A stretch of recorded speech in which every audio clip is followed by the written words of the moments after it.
Okay, here's a good question. You're asked to simplify this.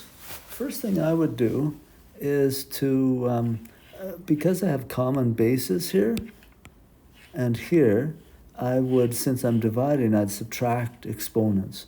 So I'd have x to the 4/3 minus a negative 8/3.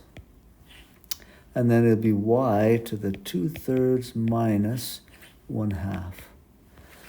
Okay, and then, so I'm subtracting those fractions. It'd be 4/3. The two minuses would cancel, so it'd be plus 8/3. Y to the, you could do that on a calculator too, but if you wanted to convert it to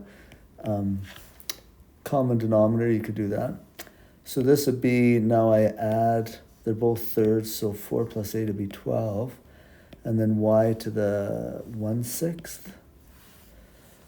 And then 12 divided 3, well, it comes out even to 4. And then y to the 1/6.